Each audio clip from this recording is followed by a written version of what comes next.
안녕하세요. 바른투자 커뮤니티 멘토를 맡고 있는 이발톡톡입니다. 오늘 할 이야기는 이제 주도주의 변화. 그러니까 주도주가 계속 바뀌죠. 주도주라는 거는 항상 바뀌는데 시장을 주도하는 섹터가 테마일 때도 있고, 이제 보통 지금 같은 종목 장세에서는 이제 테마주들이 기승을 부려요. 그리고 나서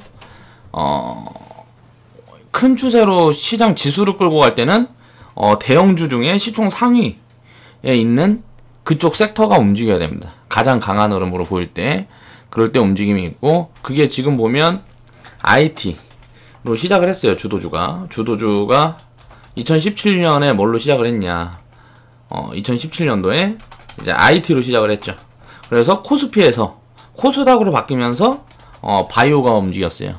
IT를 기반으로 해서 대형주들이 쫙 움직이면서 이 업종, 반도체 업종 그쪽 종목들 중에 OLED 관련주들이랑 무슨 뭐 이런저런 반도체 그런 관련 기업들, 뭐 삼성전기, 뭐 MLCC, 뭐 MLCC야 뭐야 뭐 아무튼 그거 하고 무슨 등등 해가지고 요것들이 먼저 치고 움직였단 말이에요. 지수를 끌었어요. 그리고 나서 코스피가 이렇게 치고 가는 동안 여기에 돈이 쏠리니까 소외가 되죠. 코스닥은 소외가 됐단 말이에요. 코스닥 시총 상위인 바이오가 움직였어요. 코스닥 시총 상위인 바이오가 움직였고, IT가 움직일 때 코스피 시총 상위였죠. 자, 그럼 이 다음에는 어떤 흐름이 진행이 될 거냐. 시총 상위 섹터가 바뀌는 흐름이 진행이 될 거라고 저는 개인적으로 보고 있습니다. 그래서 그런 부분들이 과거 이제 트로이카,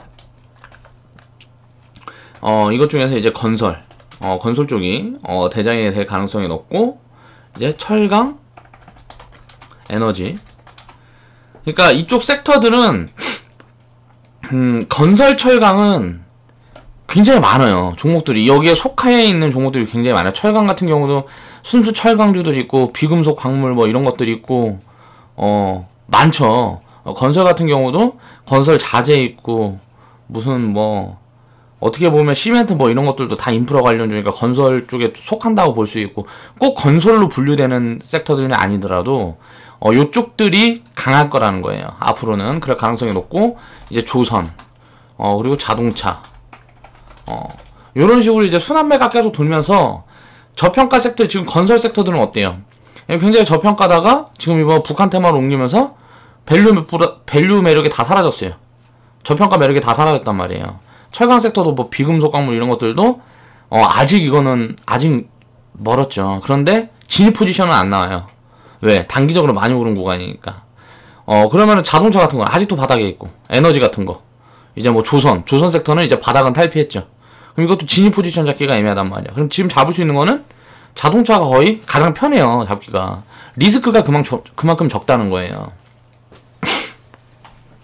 요런 쪽으로 이제 움직일 건데, 건설이 가능성이 제일 높아 보이고, 실적 측면에서는 자동차가 제일 빠를 수도 있다.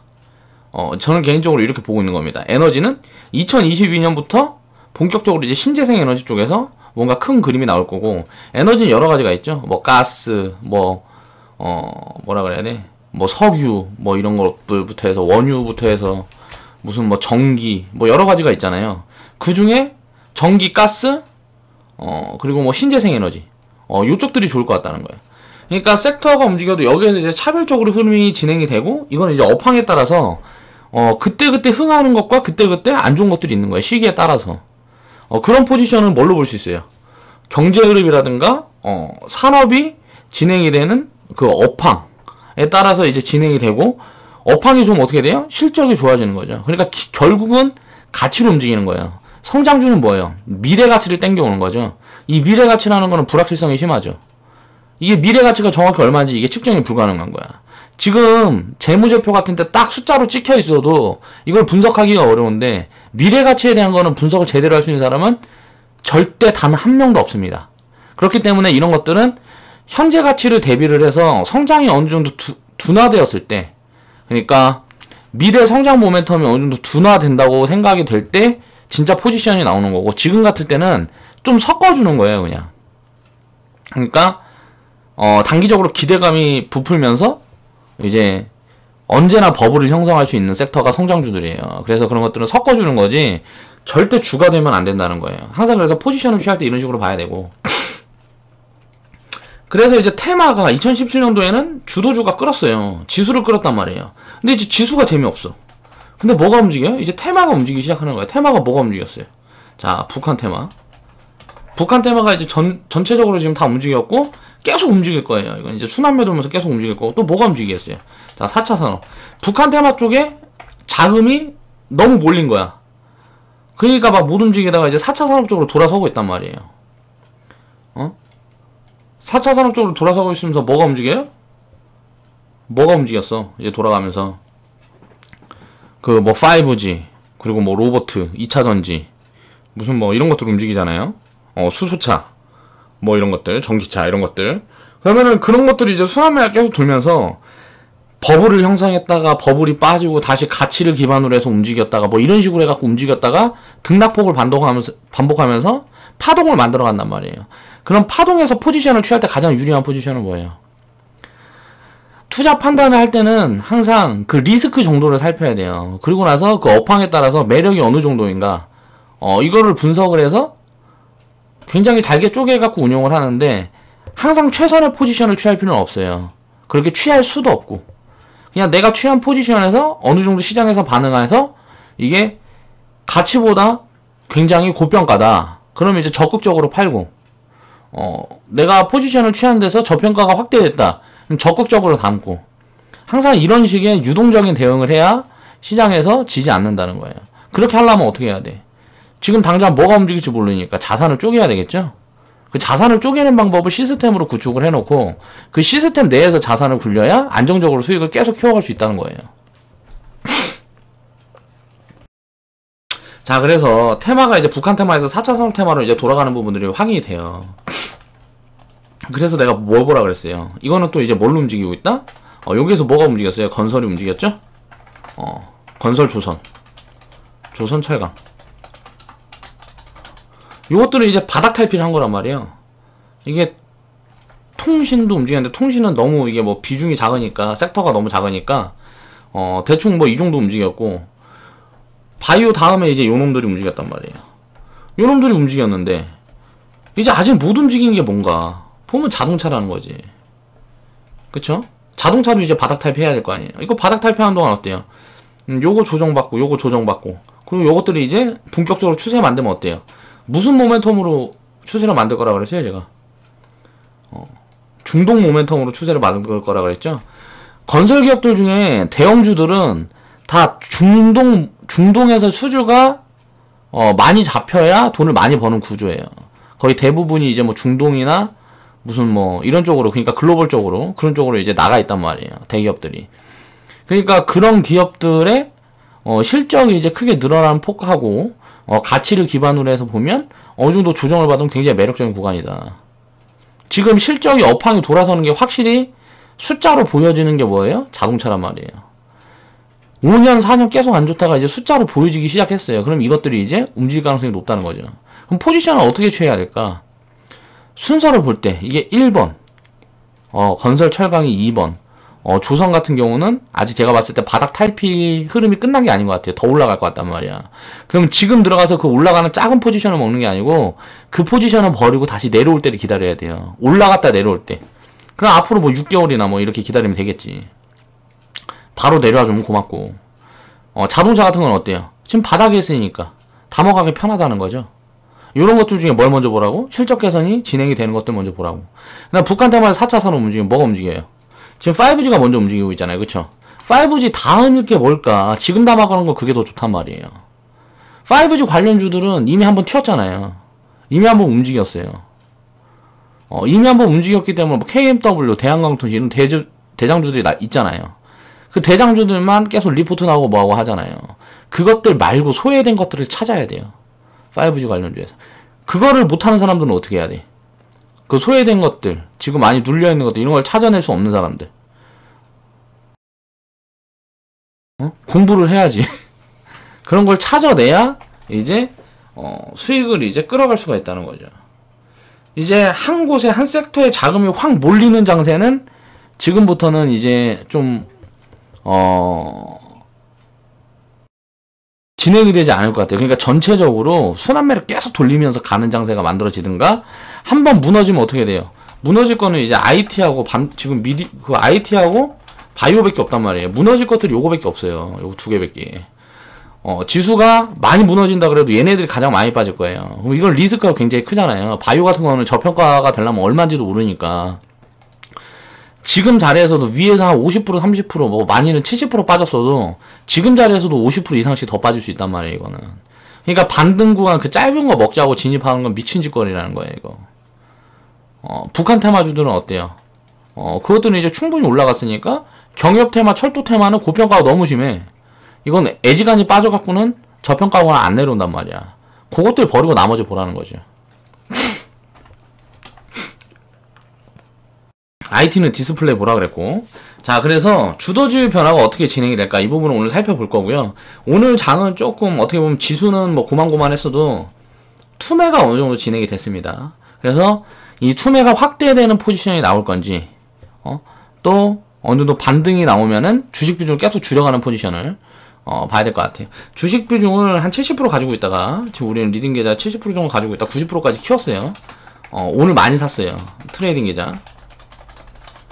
주식 비중을 많이 늘렸는데 이제 반등이 나오는 포지션에서 계속 비중을 줄여갈 거예요. 조만간 이제 투매가 나올 거라고 저번 주부터 이야기를 했었죠. 이번 주나 다음 주. 이번 주는 다 갔으니까 다음 주에 투매가 한번 진행이 될 가능성이 굉장히 높아요. 지금 시장이. 왜? 6월 FOMC 그 부분 때문에. 이제 미국인 자본들이 보면 지금 사는 것처럼 보이지만 선물 매도 포지션이 굉장히 크게 나오고 있단 말이에요. 누적이 4만 계약이 넘었을 거예요. 그걸 해지하는 포지션에 나와야 되기 때문에 지수를 한번 밀어버리는 게 좋아요. 외국인들은. 그럼 어떻게 돼요? 대량 매도하고 선물 포지션 해지하고 공매도 청산해서 수익 실현하면 지수는 다시 가겠죠. 그럼 시장이 한번 눌리면 부담이 사라져요. 근데 지수가 눌리지 않으면 그 부담을 계속 안고 가야 되기 때문에 상방은 막혀 있는 거야. 지금 외국인 선물 매도 포지션이 굉장히 많이 쌓여 있고 또 공매도가 많이 쌓여 있단 말이에요. 그럼 공매도에서 얘네들 수익을 보고 선물 포지션에 수익을 보려면 어떻게 해야 돼요? 지수를 밀어버려야 되잖아. 지수를 밀어버리고 이제 선물 포지션이나 공매도 포지션에서 수익을 낸 다음에 이제 싼 가격에 주식을 주워 담겠죠.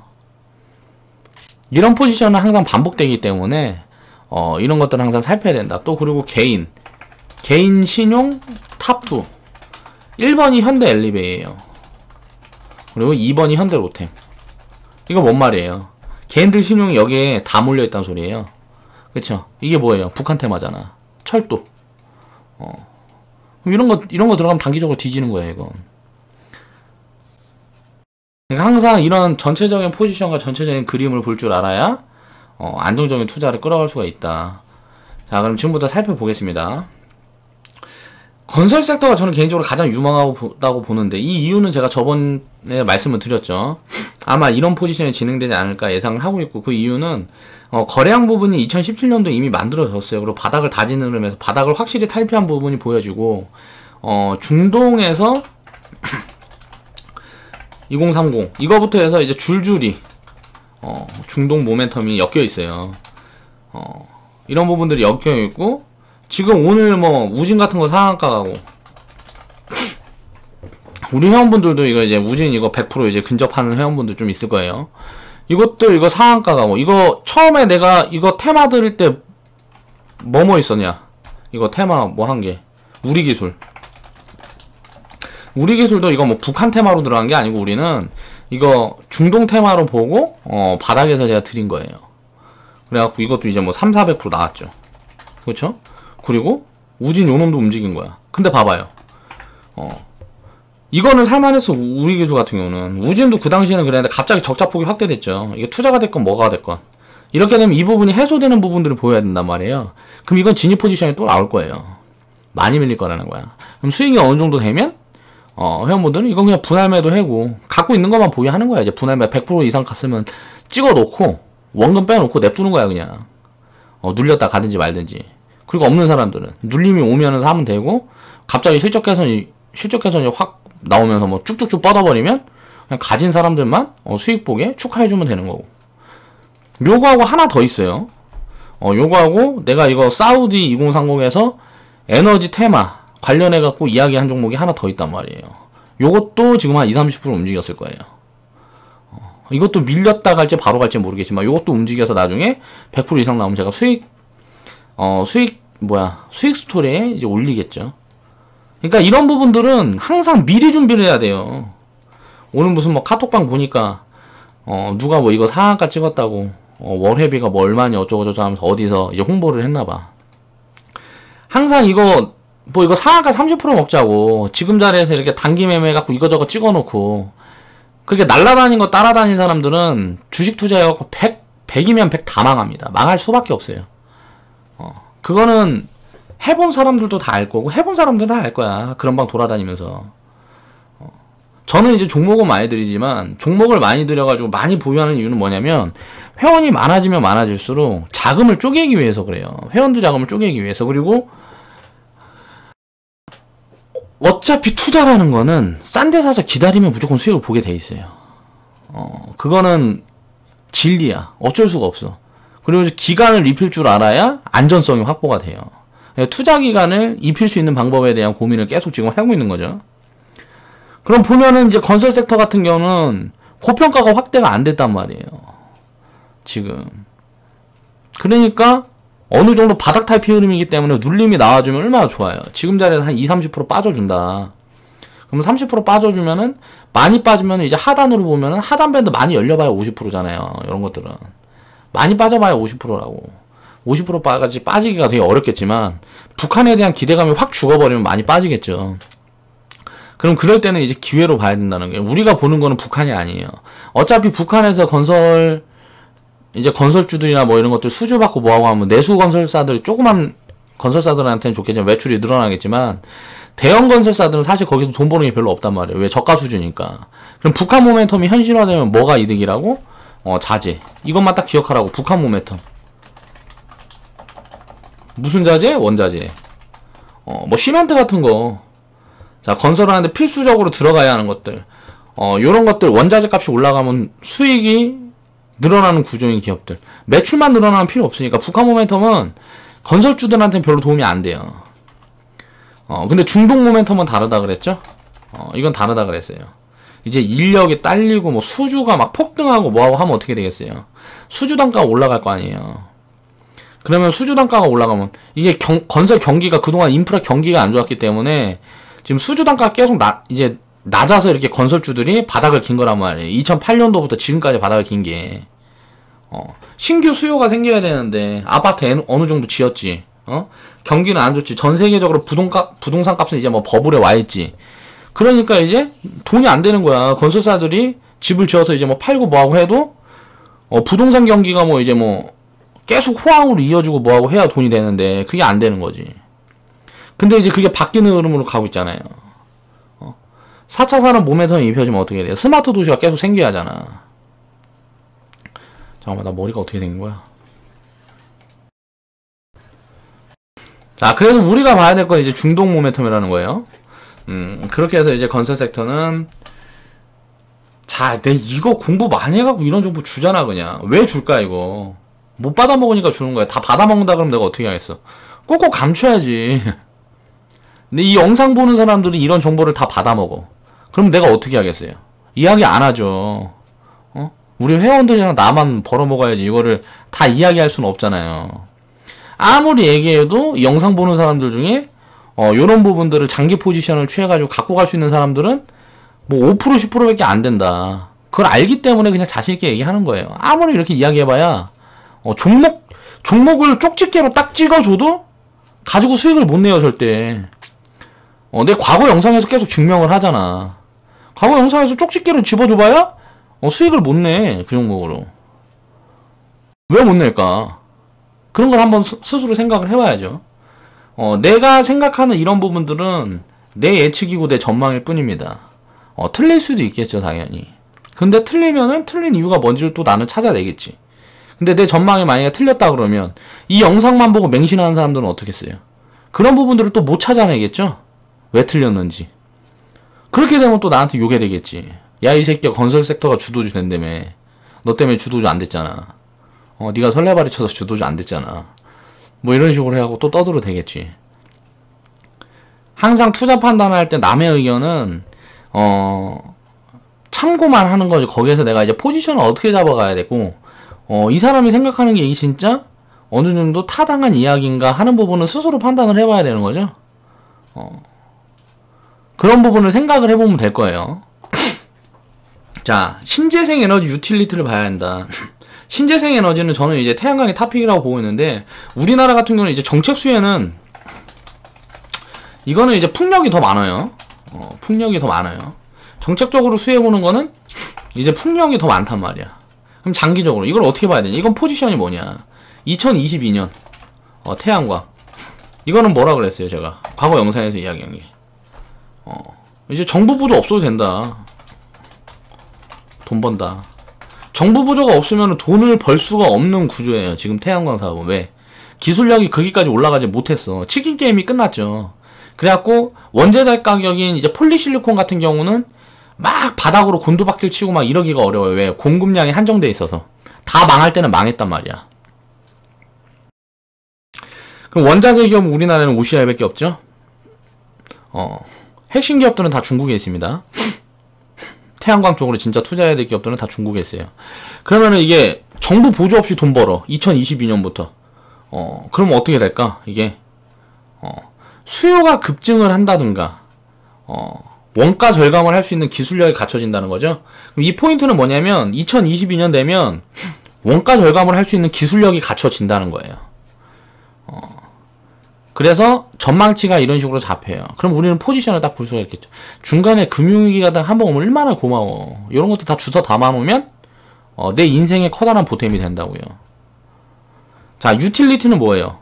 뭐 원전, 뭐 전기, 뭐 이런 것들, 에너지 인프라 이런 걸 봐야 된다고요. 지금부터는. 신재생 에너지는 태양광, 풍력. 유가 상승 시에는 또 이쪽으로 수요가 들어갈 수 있고, 여기에 또 하나가 또 있어요. 가스. 뭘까? 뭐 이제 셰일가스라든가 이런 것들 매장량이 굉장히 많아서 이 부분이 개발이 많이 돼서 유가를 대체할 수 있는 에너지원으로 떠오르고 있어요. 그래서 유가가 과거처럼 막 100불 넘어서 막 쭉쭉쭉 뻗어나갈 수가 없어. 그러면 요것들 좋겠네, 이거 가스. 자, 전기가스 보세요. 지금 딱 다지고 추세 이탈해갖고 툼에 딱 만들어주고 강하게 양봉 하나 뽑아 올렸잖아요. 이게 무슨 소리예요? 수급이 들어오고 있다는 거죠. 눌림목에 적극적으로 포지션을 취하면 되겠죠. 자, 과거에 2007년 고점은 베꼈잖아요 벌써. 2015년에 2016년에 베끼고 눌림목이란 말이야. 그럼 이제 움직이면 어디까지 가겠어요? 이 초록선 선 있는데 넘어가고 이렇게 가겠죠. 여기까지가 몇 프로다? 50% 60%죠. 그냥 평균이에요, 평균. 전기가스업 중에서 많이 가는 놈이 있고 적게 가는 놈이 있겠죠. 그 평균으로 5, 60% 맞아 있고 많이 가는 애들은 한 300% 200% 가겠죠. 이런 포지션들을 볼 수가 있어야 돼요. 자, 에너지 화학. 에너지하고 화학하고 엮여 있는데 어때요? 이거는 이제 바닥을 충분히 탈피했죠. 여기에서 여기까지 눌려주면 이게 뭐야?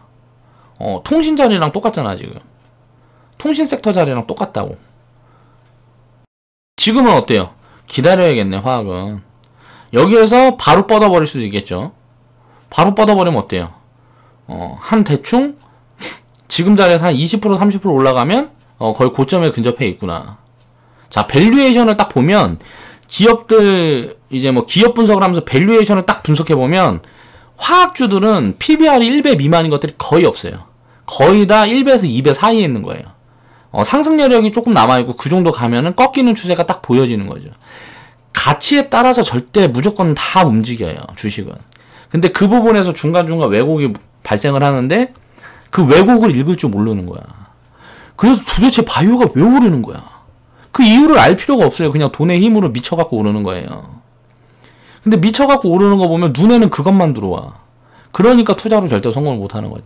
이렇게 소외받아갖고 이렇게 좋은 포지션을 많이 만들어주는데 일반 투자자들은 그런 포지션을 절대 잡아내지 못해요. 왜? 경험이 입혀있지 못하니까 불안해.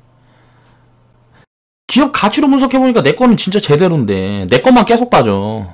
기업 가치로 보면 답도 없는 바이오만 계속 오르고. 이런 장세가 2017년 하반기에 경험을 했잖아요. 그런 장세에서 이제 신뢰가 무너지는 거예요. 아, 가치평가 있다는 건 필요 없구나. 주식은 도박이구나. 이런 생각을 하게 되는 거예요. 그게 왜곡인데, 왜곡이라는 건 왜 만들어지냐면 사람들 욕심 때문에 만들어지는 거예요. 주식시장. 그래서 욕심이 더해지고 하다가 더 이상 들어갈 자금이 없어지면 어떻게 된다고요? 한 방에 박살나 버리는 거죠. 박살이 나지 않을 수 있는 자산에 투자를 해야 돼요. 그래서 주식 투자도 마찬가지예요. 그렇게 투자를 하면 절대 망하지 않습니다. 망할 수가 없어요. 그렇게 투자하는데 망하는 사람이 있으면 워렌 버핏이라는 사람은 나올 수도 없었고 피터 린치라는 사람도 나올 수가 없었어요. 건설 에너지 다음에 그럼 후발주는 뭐냐? 자, 운수장비, 운수창고를 봐라. 운수창고 업종이 뭘지는 찾아보세요. 네이버에 운수창고 쳐갖고 그게 뭔지 찾아보면 되고, 자동차 업황이 돌아서고 있어요. 주도주보다 아마도 다다음 주도주가 될 가능성이 높다. 자동차 섹터가 바닥에서 이제 올라와주면 어떻게 될까요? 자동차 섹터가 바닥에서 올라와주면 이제 건설 섹터가 내려올 거예요. 조정을 충분히 받겠죠. 그럼 수급은 다시 건설 섹터로 옮겨갈 거예요. 왜? 가격 메리트가 생기니까. 그러다가 실적이 터지고 뭐 중동 모멘텀도 터지고 뭐고 하면 어떻게 될까요? 자, 호황장이 이제 펼쳐지겠죠. 그 호황의 마무리는 언제예요? 지금 반도체 구간이에요. 반도체가 호황이 지금 끝나는지 올해 끝날지 언제 끝날지는 몰라요. 그쵸? 근데 이미 포지션을 취할 수는 없어요. 이미 호황이기 때문에. 업황이 호황일 때는 항상 파는 포지션을 봐야 돼요. 그리고 업황이 안 좋은 데서 돌아서는 걸 찾아야 수익을 확대를 할 수가 있습니다. 그 부분을 중점으로 봐야 돼요. 투자를 할 때는. 자, 이제 대충 내가 보고 있는 시장의 흐름은 다 이야기를 했어요. 이 사이에서 이제 개별주들 움직임이라든가 이런 부분들은 스스로 공부해서 찾아내야 되는 거고, 자, 건설과 에너지 업황이 가장 먼저 부각받을 걸로 보인다. 이미 지금 건설업 정도는 충분히 이제 상승 파동이 나온 구간이고요. 3개월이고 6개월이고 좋은 포지션을 출 때까지 기다리는 거예요. 만약에 내가 딱 이렇게 생각했는데 예측이 틀렸어. 좋은 포지션 안 주고 그냥 계속 올라버려. 그럼 또 기다리면 돼. 6개월이 아니고 1년 기다리면 되죠. 내려올 때까지. 1년 만에 안 오면 2년 기다리면 돼요. 그러니까 주식 투자는 좋은 포지션을 잡기 위해서 계속 기다리는 거예요. 그리고 매도 포지션이 올 때까지 계속 기다리는 거예요. 그러니까 주식 투자는 항상 기다림이에요. 주식 투자가 어려운 게 항상 기다림. 근데 한국인들이 왜 이거 약할까요? 기다리는 거 못해. 성격이 급해서. 한국인들이 카지노 가면 가장 빨리 가장 많은 돈을 잃는 사람으로 유명해요. 한국 사람들은 그게 어떻게 보면 한국 사람들은 성격이 급한 이유가 있어요. 한국은 굉장히 빨리 성장을 한 국가예요. 그러니까 머리가 굉장히 좋아. 그러다 보니까 단기적으로 많이 취했어. 그렇다 보니까 인격이 갖춰지질 않았어요. 그렇다 보니까 항상 급해. 어린 아이일 때부터 보면 자라온 환경이 그 아이의 인생이 굉장히 크게 인생을 좌우해요. 그러니까 살아온 환경에 의해서 사람은 변하는 거거든. 그러니까 한국인들이 살아온 환경이 욕심으로 똘똘 뭉쳐갖고 경제성장만 키워놓고 인격적으로 개 하자야. 그러니까 맨날 우리 한국인들은 다 한국이 자기네 국가인데도 헬조선이니 어쩌니 하면서 너 죽네 나 죽네 하면서 계속 너도 뒤지고 나도 뒤지고 하면서 이제 뭐 자살률도 1위고 노인 공경 어쩌고 6.25 사상 뭐 씨부리면서 보면 어때요? 노인 빈곤율은 전 세계 1위고 내리사랑이니 어쩌니 하면서 난 자식을 위해서 모든 걸 희생하니 어쩌니 떠들면서 나중에 나이 먹어서 자식들 개뿔도 없고 뭐하고 하면 내가 그렇게 강요해서 애들 키워놓고 애들 욕하죠. 니들한테 다 내가 뒷바라지 하고 해갖고 이만큼 키워놓고 난 이렇게 가난해서 뒤질 것 같은데 니들은 나 외면하니 하면서 자기들이 스스로 다 만들어 놓은 환경인 거예요. 그래 절대 그렇게 살면 안 된다고. 어른들도 그건 자식을 위하는 게 아니고 자식을 버리는 일이고 항상 마찬가지예요. 주식 투자도 마찬가지예요. 수익을 급하게 내고 막 급등주들만 따라다니고 뭐하고 하면 뒤지는 거야 결국은 나중에는. 왜? 거기에서 절대 벗어나지 못해요. 제가 가격괴리라는 걸 한번 이야기한 적이 있어요. 이건 이제 나중에 영상으로 한번 다뤄드릴 텐데 간단하게만 얘기를 해볼게요. 자, 100% 수익이 났어요. 자, 이건 몰빵이야. 대응이 필요 없어. 그냥 몰빵해서 300% 수익이 났어. 3개월 만에. 아니 그냥 더 빨리 1개월 만에. 1개월 만에 내가 제대로 포지션을 잡아서 300% 수익이 났어. 그쵸?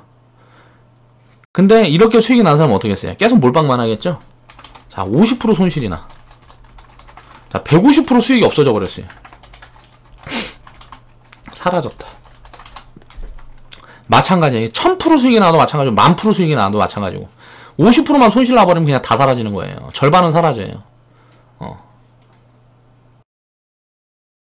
이게 계속 반복된단 말이에요. 예를 들어서 10,000원에서 20,000원 가요. 100% 수익이죠. 20,000원에서 10,000원 와요. 그럼 50% 손실이잖아. 그러면 10,000원에서 20,000원에 팔아가지고 10,000원에 청산을 하면 어떻게 될까요? 20,000원일 때 절반 팔고 10,000원에 청산을 하면 이게 관리죠. 그럼 50% 수익이잖아. 결국 10,000원인데, 그쵸? 이건 매매예요. 이걸 반대로 얘기를 해볼게요. 10,000원에서 5,000원 와. 그럼 이거는 50% 손실이잖아요. 그쵸? 5,000원에서 10,000원 가. 100% 수익이죠. 지수가 2,000포인트에서 1,000포인트까지 빠져요. 그럼 50% 손실이잖아요. 그쵸? 1,000포인트에서 2,000포인트가 그럼 어때요? 100% 수익이죠. 지수가 경제가 계속 성장을 못하고 올라갔다 내려갔다만 반복을 해도 계속 수익이 날 수밖에 없어요. 주식 투자를 해서는. 근데 경제는 장기적으로 계속 갈 수밖에, 올라갈 수밖에 없죠. 그렇게 하면 어떻게 돼요? 그렇게 봤을 때는 중간에 포지션 대응해서 내가 확률이 70% 이상, 내가 70% 이상을 계속 주기적으로 5년, 10년이고 100년이고 60% 이상의 매매 확률을 갖추지 못한 사람은 그냥 가만히 가지고 가는 게 가장 좋은 수익을 낸다는 거예요. 5년이고 10년이고. 어디에서 사든 가만히 가지고 가야 돼. 2년 정도 분할 매집을 해야죠. 그리고 가만히 가지고 가는 거야. 이게 장기 투자예요. 근데 이걸 못해요. 일반인들은 이걸 절대 못해요. 그리고 사실 그 안에서 그 상승하는 동안에 그 파동이 있는 동안에 수익을 확대하길 꿈꾸죠. 그러다 보니까 매매를 하는데, 매매를 해서 수익이 계속 줄어들고 막 계속 손실이 확대되고 나중에는 이제 제정신이 아니니까 그래. 이게 돈도 아니야. 맨날 뭐 컴퓨터 켜놓으면 숫자로만 찍히고 돈도 아니잖아. 인출하기 전에는 돈도 아닌데 이제 손실을 막 좀 보게 되면은 그 다음부터는 이제 막 나 몰라 이제 그렇게 되는 거야. 이제 될 대로 되라가 돼버리는 거야. 그렇게 되면 이제 그 돈은 이제 공짜 돈이 되는 거야. 누가 먼저 따먹냐 뭐 이게 되는 거죠. 이제 경제라는 거는 누군가 돈 벌면 누군가 가난해질 수밖에 없는데, 있는 사람은 계속 돈 벌고 없는 사람은 계속 가난한 이유는 뭐냐면, 있는 사람들은 뭐 부동산, 뭐 주식, 뭐 금, 뭐 별로 뭐 걸 다 이렇게 갖고 분할 투자를 하죠. 그림, 무슨 뭐 도자기 막 이런 식으로 분산 투자를 해요. 없는 사람들은 그냥 하나에 그냥 다 태우는 거야. 적금이면 적금만 해고 뭐 주식이면 평생 주식만 해고. 그러니까 그렇게 하나만 하더라도 제대로 할 줄 알아야 되는데 제대로 할 줄 몰라요. 하나도. 부자들은 여러 개를 다 제대로 하는데 서민들은 하나도 제대로 할 줄 몰라. 그러니까 서민들은 계속 가난해지는 거예요. 일은 가장 열심히 해. 제일 열심히 해. 부자들보다 서민들이 일을 열심히 하잖아. 그런데 계속 가난해져. 이게 빈부격차라는 거죠. 그게 자본주의가 있는 동안에 계속 있을 수밖에 없어요. 그 틀을 깨려면 내가 변화해야 돼. 그 부분을 항상 생각해봐요. 욕심에 치우치지 말아야 돼요. 어디 뭐 1,000억 있는 사람들한테 얘기해봐요. 그 1,000억 나한테 줘갖고 내가 1년만 굴리면 너 1조 만들어줄게. 됐어. 나 1,000억이면 돼. 부자들은 다 이렇게 얘기하던가. 그렇게 딱 얘기를 하면 그게 다 개소리인 줄 알아. 근데 어때요? 서민들은 야 너 100만원이면 내가 1년이면 내가 1억 만들어줄 수 있어. 진짜? 왜? 100만원 나가서 좀만 일하면 벌거든. 그러니까 거기다 훅 당해. 또 여기서 100만원 훅 당해. 평생 일만 하면서 뒤지게 가난하게만 살다 죽는 거예요. 그러니까 틀을 깨야 돼. 이게 되려면 서민이라는 그걸 벗어나려면 틀을 깨야 돼요. 그렇지 못하면 평생 일만 하다 가난하게 살고 이제 자녀들이랑도 안 좋아지고 나중에 나이 들어서 돈 없으면 자식들이고 뭐고 사람이 상황이 사람을 만든다고. 자식도 힘들고 부모도 힘들면 부모하고 자식 사이가 좋을 수가 없어요. 좋을 수가 없어. 서로 먹고 사는데 바빠서 얼굴도 자주 못 보고. 내가 지금 그러잖아. 응? 빚이 많으니까 엄마 아빠 얼굴을 못 봐. 자, 그래서 에너지 업황은 이제 유틸리티, 원전 관련 신재생 에너지, 태양광 풍력, 이쪽이 이제 탑픽이라고 저는 생각을 합니다. 태양광 업황은 2022년부터 본격적으로 시작될 확률이 높아 보인다. 그러니까 통계가 그런 쪽으로 나와 있으니까 이게 뭐 1, 2년 빨라지거나 1, 2년 늦어질 수도 있겠죠. 그런 것들은 그때 이제 뭐 체크를 해보면 될 거고. 그러면 이제 우리가 딱 생각을 해볼 수 있어요. 그럼 2022년까지 우리가 어떤 계획으로 매집하고 어떤 포지션을 취해갈 수 있을까? 이런 걸 고민을 해야지. 야, 지금 바이오 막 뉴스 검색해하고 아침마다 뉴스 검색, 그 미친놈들이야. 내가 봤을 때는 나도 해봤지만 나도 그런 미친놈이 돼봤어요. 아침마다 뉴스 검색을 해요. 그래갖고 야, 오늘 급등할 게 뭘까? 막 이거 찾아다녀. 그러다가 몇 개 맞으면 야, 이렇게 하는 거야. 막 이렇게 생각을 한다고. 미친 짓거리. 나도 해봤거든 많이. 왜 그럴까 그게? 요런 거 갖고 단기 매매 갖고 절대 자산을 계속 키워갈 수가 없어요. 어느 정도 선까지는 가능한데 사람이라는 그 정도 선이 채워지면 무조건 욕심을 낼 수밖에 없어요. 그러면 내 자산은 계속 불어야 되는데 어느 정도 되면 불어나지는 못해. 한 1억에서 10억 뭐 이렇게 만들면 그 다음부터는 불리질 못해요. 평생 그거 갖고 장난치다가 뭐 하나 삐끗하면 다시 나가서 노가다 하는 거죠 뭐. 그러니까 조선 자동차 업종은 이제 후발 주도주 가능성이 보여집니다 지금. 조선 섹터는 이미 바닥 탈피 흐름을 보여주고 있고요. 자, 자동차 업황은 실적 개선이 시작되는 구간이기 때문에 이게 어떻게 매집 포지션을 이제 취해갈 수 있는지를 고민해 보면 되겠죠. 자, 화학 섹터는 2014년 하반부터 바닥을 잡았고 추세가 시작된 구간이 변곡 구간이에요. 자, 화학은 보면 어때요? 화학은 위아래가 다 열려 있어요. 항상 이렇게 위아래가 다 열려있는 포지션을 배팅하는 게 아니에요. 자, 하방으로는 짧고 여기서 빠져봐야 얼마나 빠지겠어. 지금 저평가가 봐봐. 가스 업종도 이런 거 봐봐요. PBR 0.2, 0.5, 0.3 막 이래. 여기에서 50% 빠져버리잖아요? 그럼 PBR이 0.1이야. 말이 안 되잖아. 그쵸? 상방이 열려있을 확률이 훨씬 높아요. 이게 모멘텀 있냐 없냐야. 위로 갈라 그러면 모멘텀 있냐 없냐야. 자, 모멘텀이 잡혔어. 그럼 그쪽을 보면 되는 거예요. 항상 투자는 상방으로 많이 열려있는 포지션을 취하는 거예요.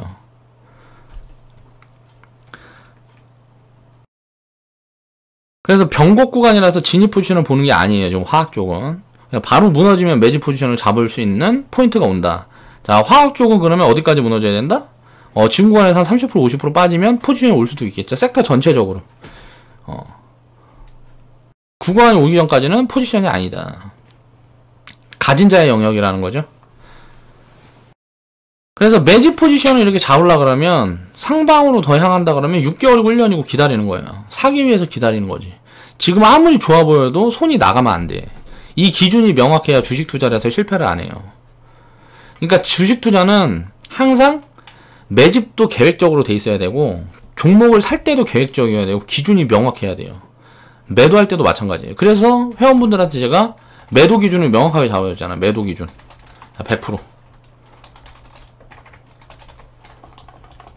매도 기준을 명확하게 잡아줬잖아. 100% 수익 구간에 무조건 절반 팔아라. 그러면 이게 막 90% 80% 갔다가 무너지면 아이고 막 죽을라 그래. 근데 90% 80% 갔다 예를 들어서 뭐 20% 30% 구간까지 내려왔어요. 수익 구간이. 어떤 놈은 150%대 파는 것도 있고 어떤 놈은 200%대 파는 것도 있잖아요. 하다 보면 그런 게 다 상쇄해 준다고. 이 매도 기준은 무조건 100%. 이거 잡아놓고 그러니까 이끌고 가는 거를 계속 습관화 시키고 이 지루하고 힘들고 견디기 힘든 거 이거를 견뎌낼 수 있는 그 습관이 몸에 배워야 투자에서 실패를 안 할 수가 있다. 종목을 추리고 움직일 종목을 찾고 이런 것들은 어떻게 보면 그 다음 문제예요. 시스템이라는 게 먼저 입혀져 있어야 돼요. 자, 이 정도 힌트를 들었으면 이제 스스로 어떻게 포인트를 잡아야 할까 고민해보고 전략을 세워서 투자 계획을 스스로 수립을 해볼 수가 있겠죠. 대충 이제 뭐 포지션을 다 이야기를 해봤어. 내가 생각하고 있는 포지션을. 여기에서 틀릴 수 있는 가능성은 뭘까를 생각해보면 IT하고 바이오가 다시 주도주가 돼야 돼. 이게 고평가를 키우면서 계속 올라가 버려야 돼요. 이 가능성이 얼마나 될까? 저는 1%도 안 된다고 봅니다. 1% 미만. 그러니까 아예 불가능하다고 본다는 거죠, 저는. 근데 만약 이렇게 된다. 바이오는 그래요. 바이오는 절대 불가능하다고 생각하고, IT는 솔직히 모르겠어요. IT가 주도하고 갈 가능성은 없다고 보는데, 이게 업황이 만약에 지금 거의 독과점 구조라, 지금 반도체 쪽이 독과점 구조라, 여기 업황이 만약에 끌고 간다 그러면 같이 움직일 수 있을 것 같아요. 뭐 건설, 자동차, 뭐 조선, 뭐 이런 것들이랑 철강, 뭐 이런 것들이랑 같이 그렇게 움직일 수는 있을 것 같아요. 근데 바이오는 진짜 불가능하다고 생각합니다. 저는 이미 투심이 꺾였고 저는 이제 끝난 것 같아요, 바이오는. 그래서 진짜 지금 저평가 섹터에 매력 있는 종목들이 더 이상 매력 없는 구간이 되면 이제 바이오 쪽으로 수급이 다시 옮겨가겠죠. 지금 살 게 없으면 그러니까 살 거라는 거죠, 바이오 같은 경우는. 지금 단기 반등 파동은 나올 건데, 이 단기 파동을 가지고 얘기하는 전문가들이 굉장히 많아요. 지금 어디든지 보면 증권방송이고 뭐고 막 바이오 얘기하는 사람도 많은데, 단기 파동은 지금 나올 수 있어요. 반등이 나올 때가 됐으니까. 근데 이 반등 파동이 굉장히 짧게 나왔다가 훅 밀려버릴 수도 있단 말이야. 이런 포지션은 취하는 게 아니에요. 그 사람들이야 뭐 손절 잡아놓고 대응하라 그러면 그냥 손실 5% 뭐 이렇게 얘기를 할 테니까. 예를 들어서 5% 손절하래. 근데 시작을 해서 장시작. 근데 하한가로 시작하면 어떡해? 이거 손절 5%가 아니면 손절 30%가 돼버리는 거 아니야. 그쵸? 지금 가치주들은 이게 불가능해요, 거의. 이거 뭐 9.11 테러 때처럼 뭐 갑자기 무슨 뭐 우리나라 해갖고 뭐 롯데타워나 무슨 뭐 63빌딩 같은 거 비행기가 갖다 때려버린다든가 뭐 그런 상황이 아니면 이건 불가능해. 가치주도 이렇게 떨어지면 거의 불가능해요. 이렇게 떨어지면 어떻게 사야지. 근데 바이오가 하한가 시작하면 이거 살 수 있어요? 못 산다니까. 예를 들어서 갑자기 무슨 뭐 임상 중단 무슨 뉴스 나오면서 하한가 떨어졌어. 이거 살 수 있냐고. 이거 기업이 망할 수도 있는데. 그러니까 리스크가 있는 것들은 애초에 내가 리스크를 관리할 수 있는 게 아니면 쳐다도 보지 말아야 돼요. 그러니까 주도주에 지금 가능성 있는 섹터들도 많고 지금 아직도 시장에 살 게 많아요. 그러니까 포지션을 잘 취해가지고 수익들 많이 냈으면 좋겠습니다. 자, 좌측 하단에 보시면 추천 마크 있고요. 광고 시청 좀 부탁드리고요. 내일은 뭐 이제 디스플레이 같은 부분에서 이제 댓글을 달아주신 분이 있더라고요, 영상으로. 그래서 거기에 대한 질문가답 16번째 이야기 한번 해보겠습니다. 이야기 해보고 이번주 토요일날은 생방을 쉴게요. 제가 좀 할 게 많아서 이번주 토요일날은 이제 생방을 쉬고 영상을 좀 짜임새 있게 준비를 해볼 수 있는 시간을 그 생방하는 시간에 오히려 좀 가져보겠습니다. 긴 영상 시청해주셔서 감사합니다.